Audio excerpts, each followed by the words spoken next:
चलिए बेटा शुरू करते हैं। हैरेट डोमर मॉडल बड़ा ही फेमस मॉडल है मेरे बच्चों ये। और बेसिकली ये मॉडल हम यूज करते हैं टू एक्चुअली एक्सप्लेन कि ग्रोथ कैसे करती है कुछ इकोनॉमीज। लेकिन यहाँ पर एक पॉइंट है, अगर आप रोमर्स मॉडल पढ़ते हैं फॉर एग्जांपल, तो आपको पता है कि वो सिर्फ डेवलप्ड इकोनॉमीज के लिए सुटेबल है। ऐसे ही हैरेट डोमर मॉडल जो है ना, स्पेसिफिकली डेवलपिंग इकोनॉमीज के लिए यूज किया जाता है।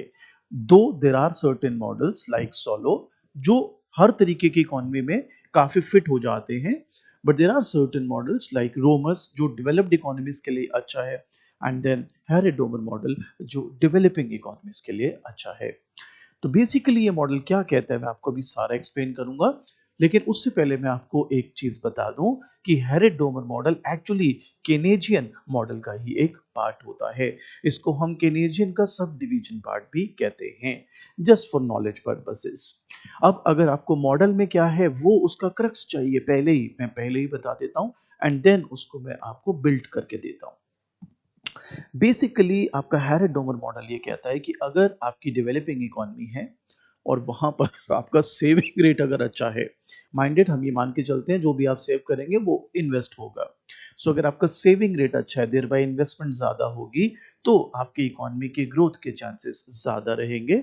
और अगर आपकी कैपिटल आउटपुट रेशियो कम होगी, तो भी आपकी इकोनॉमी की ग्रोथ ज्यादा होगी। अब मुझे पता है आप ये सेकंड वाले पॉइंट पर थोड़ा सा अटक रहे हैं। कैपिटल आउटपुट रेशो ये क्या होता है? बेसिकली ये बताता है कि कितना कैपिटल लगाने से कितना आउटपुट आ रहा है। तो अगर कम कैपिटल लगाने से मुझे ज्यादा आउटपुट आएगा मेरा बच्चा, तो मैं ये मान के चलूंगा कि मेरी ग्रोथ के जो चांसेस हैं वो बढ़ जाएंगे। सो कैपिटल आउटपुट रेशो कम होना, सेविंग रेट बढ़ना, ये अगर आपकी डेवलपिंग इकोनॉमी किसी तरह से मैनेज कर पाए, तो आपकी डेवलपिंग इकोनॉमी की ग्रोथ के चांसेस विल बी हाई। तो आइए शुरू करते हैं मेरा बच्चा। मैंने आपके लिए शॉर्ट में पूरा मॉडल पहले ही लिख डाला है ताकि आपके समय बचे। बाकी एग्जैक्टली कैसे लिखना है वो आप मेरे नोट्स में से या अपनी रीडिंग्स में से भी पढ़ सकते हैं। सो हमारा टॉपिक है 3.2.2 the Harrod Domar growth model. Chapter का नाम है chapter number 3, classic theories of economic growth and development, Todaro, MP and Smith. आइए फर्स्ट लाइन शुरू करते हैं। Every economy must save a certain proportion of its national income to replace worn out capital goods. इसका मतलब है जो भी आपकी जीडीपी आती है, जो भी आपकी इनकम आती है एज एन इकोनॉमी, उसका कुछ हिस्सा आपको सेव करना चाहिए। बिकॉज आपके जो कैपिटल गुड्स हैं वो डेप्रिशिएट होते हैं over a period of time, तो उनको रिप्लेस करने के लिए यू नीड न्यू इन्वेस्टमेंट। दो, आपको ये दिमाग में पहले ही इंप्लाई मान लेना है कि भाई अगर मैं सेव कर रहा हूं तो वो saving will go to investment. तो पहली बात तो ये कहा हमारे को उसने कि जो भी वोन आउट कैपिटल गुड्स हैं, जो भी कैपिटल गुड्स डेप्रिशिएट हो रहे हैं आपके, उसको रिप्लेस करने के लिए you need to keep a proportion of GDP in savings. आइए आगे बढ़ते मेरे बच्चों। But in order to grow new investment that is net addition to capital stock are required. लेकिन मेरे बच्चों अगर आप सिर्फ आपके वोन आउट कैपिटल गुड्स को रिप्लेस करने की इन्वेस्टमेंट करोगे, डोंट यू थिंक आप उसी लेवल पर रहोगे? If you want to grow, तो आपकी इन्वेस्टमेंट उस वोन आउट कैपिटल गुड से भी ज्यादा होनी चाहिए। Addition to capital stock should take place. For example, अगर मैं ट्रक्स का एग्जांपल लूं, मेरे दो ट्रक्स डेप्रिशिएट हो रहे हैं, तो मेरे नए दो ट्रक्स उसकी कमी पूरी कर देंगे। But if I want to grow, I need to have more than two trucks, 3 4 5, so that वो जो दो मेरे गए वो उनकी भरपाई भी होगी और उसके अलावा एड ऑन्स भी हो जाएंगे। If we assume that there is some direct relationship between K and GDP, and I think आप सभी थर्ड ईयर इकोनॉमिक्स ऑनर्स के बच्चे हैं, आप मानेंगे कि कैपिटल स्टॉक बढ़ता है तो ऑब्वियसली जीडीपी बढ़ता है। तो अजम्पशन का नाम दिया गया है, बट आपको पता है it's a fact as well. के बढ़ता है तो जीडीपी बढ़ेगा ही। K is capital stock minded. For example, if $3 of capital is always necessary to produce an annual $1 stream of GDP, which means any net addition to capital stock will increase GDP. ये हमने एक particular data लिया है आपकी readings में से, और ये डेटा रैंडम डेटा नहीं है, ये एक्चुअली में हिस्टोरिकल डेटा है जो बहुत सारी डेवलपिंग इकोनॉमीज पर जब हमने लगाया तो ऑन एन एवरेज पाया कि अगर आप $3 की कैपिटल स्टॉक बढ़ाते हैं, इन्वेस्टमेंट करते हैं, तो आपकी $1 की जीडीपी बढ़ जाती है। Suppose that this relationship, that is capital output ratio, is 3%. Capital output ratio कि आप कितना कैपिटल लगा के आउटपुट निकालते हैं, जो भी मैं इस पे तफसील से डिटेल में बात करेंगे हम लोग। Suppose that this relationship capital output ratio is 3%, where capital output ratio, जिसको हम सी से डिनोट करेंगे, and net saving ratio S, जिसको हम एस से डिनोट कर रहे हैं obviously, is a fix proportion of national output 6%, and investment is determined by saving. So अब हम मॉडल पर चलते हैं।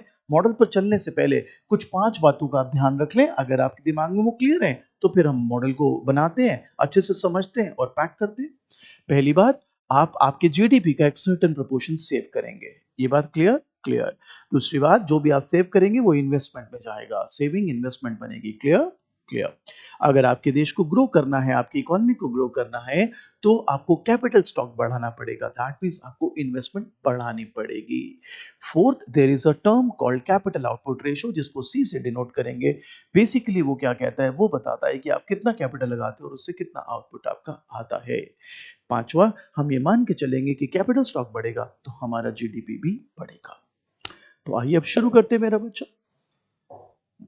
तो यहां पर हमने बोला saving is equal to S Y. आपने पहले ही मुझे बोला है कि ये एक fix proportion of national output है। मैं जस्ट एग्जांपल के लिए कह रहा हूं कि सपोज आपका जीडीपी 100 था और ये 6% है, तो ये मैं मानूंगा कि आपकी सेविंग विल बी 6। ठीक है, तो जो भी आपका जीडीपी है उसका एक सर्टेन प्रोपोर्शन, एक fix proportion you are gonna save, and that is gonna give you the saving. Equation number 1 अब है I is equal to delta K. मेरा बच्चा, हम ये मान के चलेंगे जो भी इन्वेस्टमेंट होगी वो आपके कैपिटल स्टॉक को इजाफा करेगी, चेंज करेगी। यहां पर हमारे को इन्वेस्टमेंट से मतलब है जो हमारे कैपिटल स्टॉक को चेंज करे, इंक्रीज करे, टू बी प्रिसाइज। सो कहता है कैपिटल स्टॉक के has a direct relationship with Y as expressed by capital output ratio K by Y। अब ये ध्यान से समझने वाली बात है मेरा बच्चा, ये अगर तूने पकड़ लिया तो आगे तो बस हम सब्स्टिट्यूशंस करके ही खेल खत्म कर देंगे। So capital output ratio K by Y। K क्या है मेरा बच्चा, जो तूने कैपिटल स्टॉक लगाया, Y क्या है मेरा बच्चा, जो तेरा आउटपुट आया। इसको डिनोट किससे करते हैं, C से, राइट। सिमिलरली बेटा you can also write delta K upon delta Y is equal to C। Sir हमने ऐसे क्यों करा, मैं बताता हूं। कैपिटल आउटपुट रेशो, मैंने स्टार्टिंग में क्या बोला था, अगर कैपिटल आउटपुट रेशो कम होगी तो आउटपुट की ग्रोथ, आपकी इकोनॉमी की ग्रोथ ज्यादा होगी। कहा था मेरा बच्चा, ग्रोथ हमेशा चेंज से देखी जाती है राजे, इसलिए यहाँ पर डेल्टा के अपॉन डेल्टा वाई यूज किया गया। और वैसे भी अगर मैं कैपिटल आउटपुट रेशो देख रहा हूं तो मुझे उसका यूज क्या देखना है, कि मुझे उसका यूज ये देखना है कि अगर मेरी कैपिटल आउटपुट रेशो कम है, for example K by Y ये रेशो है, ये मैं 10 लगाता हूँ, ये मेरा 10 आता है, तो कितना आ रहा है 1। ये मैं 8 लगाता हूँ, ये मेरा 10 आ रहा है, कितना आ रहा है 0.8। आप बताइए कौन सा कम है, सर ऑब्वियसली 0.8। तो आपने कैपिटल कम लगाया, आउटपुट उसके रेशो में ज्यादा आया। That is what I have been telling you, कि अगर आपका कैपिटल आउटपुट रेशियो कम है, कम पैसा लगा के ज्यादा आउटपुट निकाल लेते हो, तो फिर ये अच्छी बात है, आपकी ग्रोथ बढ़ेगी। और जब मैं कहता हूँ ग्रोथ बढ़ेगी, then I have to see that in terms of change। इसलिए डेल्टा के by delta Y is equal to सी।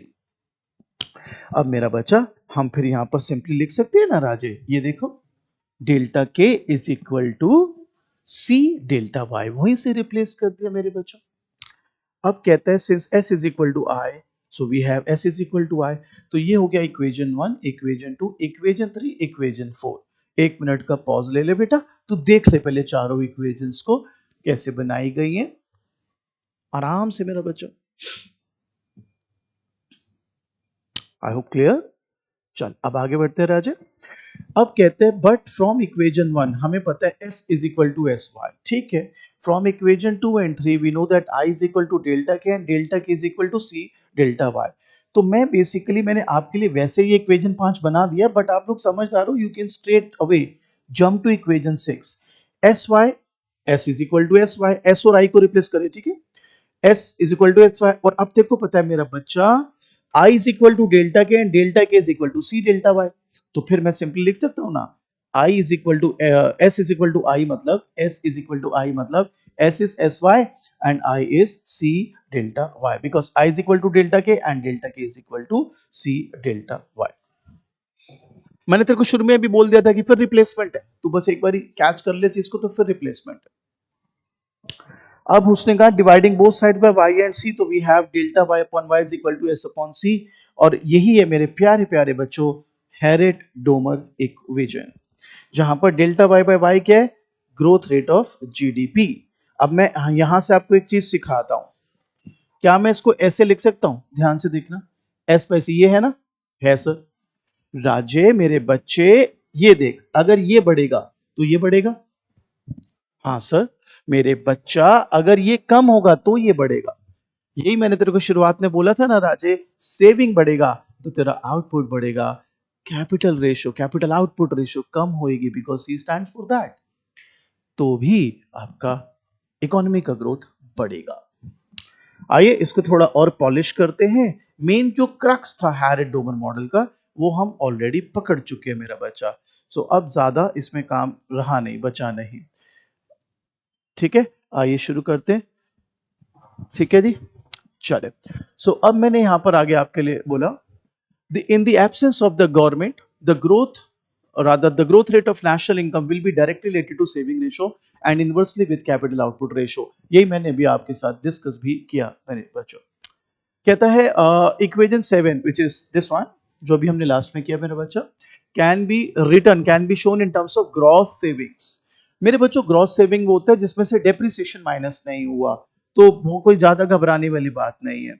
आपने अभी क्या लिखा था सर, मैंने लिखा था delta Y upon Y is equal to S upon C, यहाँ पे एस को लिख देंगे S raise to the power G, यहाँ पे ग्रॉस के लिए वो है, पर माइनस डेल्टा, डेल्टा डेप्रिसिएशन है बेटा, delta is the rate of depreciation, तो अल्टीमेटली तो वो माइनस करना ही पड़ेगा, तो आप चाहो तो नेट में दिखा दो सेविंग जिसमें इंप्लाइड है डेप्रिसिएशन हटी हुई है, और ग्रॉस में दिखाओगे तो डेप्रिसिएशन अलग से माइनस करके दिखानी पड़ेगी मेरे बच्चा, should not be a problem, ठीक है। ये थोड़ा सा यहाँ लाइट पड़ रहा है, आई सी कुछ कर सके इसका, तो मैं बोल देता हूँ मेरा बच्चा, आई एम रियली सॉरी, कुछ लाइट पड़ रहा है, मेरे को दूर जाना पड़ेगा उसके लिए, मैं ये ना बोल देता हूँ आपके लिए, तो सुन लीजिएगा मेरे लिए, क्योंकि यहाँ पर थोड़ा सा शेडो आ रहा है उसके लाइट का। To grow economies must save and invest a certain proportion of GDP, the more the better, इसका मतलब अगर इकोनॉमीज को ग्रो करना है तो सेविंग्स बढ़ा दें, इससे इन्वेस्टमेंट बढ़ेगी और जीडीपी बढ़ेगी, तो more you save more you invest greater shall be the GDP. आगे का तो दिख ही रहा है तो उसके लिए कोई दिक्कत नहीं है, आइए शुरू करते हैं मेरा बेटा, चले। तो कहता है एक्चुअल ग्रोथ यानी additional output due to additional investment can be measured by inverse of capital output ratio C, since this inverse 1 by c is simply the output capital और आउटपुट इन्वेस्टमेंट रेशियो, जिसके बारे में मैंने अभी बात की है ना। So it follows that multiply the rate of new investment S is equal to I by Y by its productivity 1 by C will give a rate by which GDP grows. आगे कहते हैं C plays a critical role since 1 by C expresses the efficiency with which capital is utilized. The lower the value of C, that is more is the efficiency, and if you have more efficiency मेरा बच्चा, you are going to get the more GDP. अब कहते हैं economic growth is also influenced by labour force and technology, आपने solo वगैरह पढ़ा तो उसमें काफी आपने पॉपुलेशन ग्रोथ का, लेबर फोर्स का काफी काम किया, यहाँ पर भी वो कह रहा है obviously it does make an impact, लेकिन यहाँ पर क्योंकि हमारी डेवलपिंग इकोनॉमी है तो हम ये मान के चलेंगे मेरा बच्चा that labour force is already in abundance, so अगर लेबर फोर्स ऑलरेडी अबंडेंस में है आपके पास तो इट हार्डली मैटर्स, ठीक है, तो उसके ऊपर ज्यादा फिर हैरेट डोमर बात ही नहीं करता, बिकॉज वो कहता है वो तो इनफ सप्लाई है हमारे पास। अब टेक्नोलॉजिकल प्रोग्रेस, कहता है technological progress is decreased in capital output ratio, तो भाई एक बात बताओ कैपिटल आउटपुट रेशो क्या था सर, के बाय वाई, वो कहता है अगर ये रेशो कम हो रही है यानी टेक्नोलॉजी बढ़ रही है, क्योंकि अगर टेक्नोलॉजी बढ़ रही है मेरा बच्चा तो less capital stock should give you more output, तो वो कहता है वो तो हम पहले ही बोल के आ रहे हैं कि अगर सी कम होगा तो ग्रोथ बढ़ेगी जीडीपी की, सी क्या है capital output ratio which stands for के बाय वाई, तो अगर वो कम है तो हमारा आउटपुट यानी जीडीपी ग्रोथ बढ़ेगी, यस सर। तो मेरा बच्चा मुझे एक बात बता ना, तू टेक्नोलॉजी वैसे इनकॉर्पोरेट कर ले इसमें, अगर टेक्नोलॉजिकल प्रोग्रेस ज्यादा है यानी कम कैपिटल स्टॉक से ज्यादा आउटपुट आएगा, यानी सी की वैल्यू कम है। So this, my dear, is your Harrod-Domus model. अब आपको आगे लेके चलते हैं, आपको जो Harrod-Domus मॉडल के कुछ ऑब्स्टेकल्स और कंस्ट्रेंट्स हैं वो हम आपके साथ अब शो करेंगे आपके लिए, और आई रियली होप कि ये जो ऑब्स्टेकल्स वगैरह आपके लिए हैं ये आपके दिमाग में अच्छे से बैठ जाएं। वैसे मेरे ख्याल से यहां तक आपका Harrod-Domus मॉडल दैट इज 3.2.2 आपको समझ आ गया है। अब इसकी जो कुछ कमियां हैं, जो मैं बार बार आपको कह रहा हूं, जो कमियां हैं वो मैं अभी आपके साथ आगे शेयर करता हूं। So basic model has been done. अब हम इसके क्या बोलते हैं, नुक्ताचीनी करेंगे। बेसिकली जो भी इसकी ड्रॉबैक्स हैं, जो भी इसकी प्रॉब्लम्स हैं, ऑब्स्टेकल्स एज दिस से, और आपकी टॉपिक हेडिंग का टॉपिक है 3.2.3। अब उस पर हम बात करते हैं। आगे का वीडियो आपको हमारी ऐप में, हमारे कोर्स में मिल जाएगा। आई होप आपको ये मॉडल अच्छे से समझ आ गया है। इनकेस आप आगे करना चाहें तो आप यहां पर मुझे व्हाट्सएप कर सकते हैं for the further details. I hope this video helps. चलो बेटा, तो अब बात करते हैं अगले टॉपिक की, जो कि एक्सटेंशन है हेरेट-डोमर मॉडल का। ये है 3.2.3 की ऑब्स्टेकल्स क्या रहेंगे। इतना आसान थोड़ी ना, अगर इतना आसान होता तो फिर सारी डेवलपिंग इकोनॉमी, आज कोई डेवलपिंग रहता ही नहीं, सब डेवलप हो जाता। सो कहता है we have seen that if we can raise S we can increase delta Y by Y. अभी हमने देखा है that is rate of GDP growth. Sir कहाँ देखा? अरे अभी लिखा नहीं था delta Y by Y is equal to S by C? तो फिर एस बढ़ेगा तो डेल्टा वाई बाय वाई बढ़ेगा। पर ये इतना आसान थोड़ी ना है। कहता है if C is 3%, S is 6%, जो हमने पहले भी एज्यूम किया था, then delta Y by Y is equal to S by C 6/3 2%। यानी with this data I can increase my GDP, or my GDP growth would be 2%. कहता है now if S increases from 6 to 15%, wow that's great, then GDP growth can increase 15 by 3 5%। इसको equation 9 बोल दिया। यानी if we go by the explanation which has been given to us, it looks pretty fine कि हाँ यार बात तो सही है भाई, सेविंग बढ़ा रहे हैं तो आउटपुट की रेशियो बढ़ रही है, ग्रोथ की रेशियो बढ़ रही है, जीडीपी ग्रोथ हो रही है। सो कहता है the main obstacle here is in poor countries the low level of new capital formation. If a country who wanted to grow at 7%, and if it could generate saving and investment at rate of 21% of national income, but could manage only to save 15%, it could seek to fill the gap of 6% through foreign aid or private foreign investment। इसके दो पहलू हैं समझने के। पहला, अरे भैया वो वैसी डेवलपिंग कंट्री है, वहां पर आपके जो लोग होते हैं उनका मेजर खर्चा अपने इनकम में से कंजम्पशन में जाता है। Uh, it's difficult for them to save. जब तक सेविंग नहीं होगी, इन्वेस्टमेंट नहीं हो सकती, तो ये मॉडल ही फेल हो जाएगा।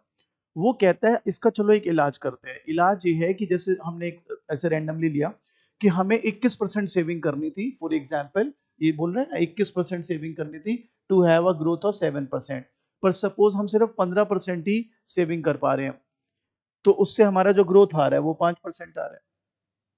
अब वो जो 6% का गैप है, डेवलपिंग कंट्रीज क्या कर सकती हैं? डेवलपिंग कंट्री दूसरे देशों से लोन ले सकती हैं, दूसरे देशों से पैसा ले सकती हैं। Again which looks fine, but then it has certain रिpercussion।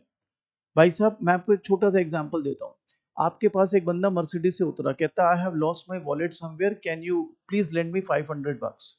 आप सोच रहे थे कि उसको 500 देने के नहीं देने, तभी एक दूसरा आदमी आया जिसके कपड़े फटे हुए थे, उसको वाकई में जरूरत थी, 2 दिन से ऐसा लगता है कुछ खाया भी नहीं था। उसने कहा भाई साहब मैं बड़ी बड़ी मुसीबत में हूँ, मेरे को 500 रुपए दे दो। तो आप बताइए क्या दोनों 500 मांग रहे हैं, किसको मिलेंगे? आप किसको देते? मॉरलिटी की बात मत करिए, लॉजिक की बात करिए। सर मैं मर्सिडीज वाले को देता, क्यों?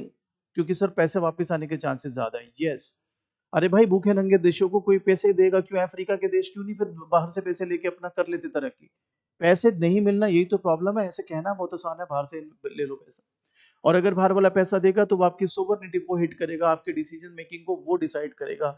We have a great example in the form of Pakistan. पैसे लिए जाओ, फिर अपनी हर चीज जो है दूसरे के क्या बोलते हैं से पे रखो। So, but note that the growth can also be increased by improving efficiency of capital. For example, अगर C को रिड्यूस कर दें 3 से 2.5% तो भी बात बन जाती। कहता है प्रॉब्लम तो वही है, C को रिड्यूस कैसे करें? मतलब अरे कैपिटल आउटपुट रेशियो को रिड्यूस कैसे करें? मतलब अरे कैपिटल एफिशिएंसी को बढ़ाएं कैसे? मतलब अरे कैपिटल एफिशिएंसी बढ़ाने के लिए you need system, you need people, you need technology, you need good government bureaucracy. भाई ये नदारद होता है डेवलपिंग कंट्रीज में। ठीक है, तो बेसिकली ये ऑब्स्टेकल है। कहना बहुत आसान है, सेविंग बढ़ा दो, कहां से बढ़ा दे भाई? बाहर से ले लो। अरे कौन देगा हमको भाई? अरे तो अपनी कैपिटल एफिशिएंसी बढ़ा लो। कैसे बढ़ा ले भाई? सिस्टम ही नहीं है भाई। सबको बहुत अच्छा लगता है ना, मैं यूरोप घूम के आऊं, थोड़ा सा रिलैक्स हो के आऊं। भाई यूरोप घूमने के पैसे भी तो चाहिए। सबको पता है यूरोप घूमने में बड़ा मजा आएगा, असली प्रॉब्लम तो ये है कैसे जाए। ठीक है, अब इसी का सर्टेन अगला पार्ट है 3.2.4 नेसेसरी एंड सफिशिएंट कंडीशंस। तो कहते हैं नेसेसरी है मान लिया, लेकिन सफिशिएंट नहीं है सेविंग इन्वेस्टमेंट बढ़ाना। सिर्फ आपको जी सेविंग इन्वेस्टमेंट में बढ़ा दूंगा और मेरी तरक्की हो जाएगी, नहीं हो पाएगी। आपको समझना पड़ेगा आपने जो इन्वेस्टमेंट करी है वो आउटपुट में तब कन्वर्ट होगी when you have certain things intact, like well integrated commodity market, money market, develop transport system, trained and educated workforce, efficient government bureaucracy. ये कन्वर्ट करेंगे आपके न्यू कैपिटल को प्रॉपरली आउटपुट में। ये जो आपका मॉडल बना हुआ है ना, इन्होंने यूरोप के कुछ देशों का एग्जांपल ले लिया जो उतने बड़े नहीं है, तो वहां तो इंटीग्रेटेड मॉडल्स है, वहां तो ये चल जाएगा। एक्चुअली में आप एशियन कंट्रीज पर जाओगे और अफ्रीकन कुछ कंट्रीज में जाओगे जो एक्चुअली में डेवलपिंग है, वहां पर इतना आसान नहीं है ये कन्वर्जन करना। So that's what I have written, it is lacking in developing economies also. इनके पास कोई स्ट्रैटेजी भी नहीं होती कि ये सी को कैसे इंप्रूव करें, आपकी कैपिटल आउटपुट रेशियो को कैसे नीचे लगाएं और ये कैसे अपनी कैपिटल एफिशिएंसी को बढ़ाएं। Because again for that you need a system, you need a structure. Unfortunately, these so-called developing economies do not seem to possess that. So, looks fine, saving बढ़ाओ, great, investment बढ़ेगी, GDP बढ़ेगा, cool. Capital output ratio घटाओ, GDP बढ़ेगी, cool. But the main catch is its implementation. I also know ना कि मेरे को Europe घूमूंगा तो बड़ा रिलैक्स हो जाऊंगा, पैसे कहाँ से आएंगे? बात को समझे। कोई मुझे बोले कि भैया आपको 8 घंटे की नींद लेनी चाहिए, that is so good for you, I know that, पर उसके अंदर बड़े सारे ऑब्स्टेकल हैं, काम है, 10 चीजें हैं, फिर फोन भी देखना है लोगों ने, तो फिर 8 घंटे नींद पूरी कैसे हो। ठीक है, so this was Harrod Domar model. I hope आपको ये मॉडल अच्छे से समझ आ गया, चाहे नोट से पढ़िए चाहे रीडिंग से।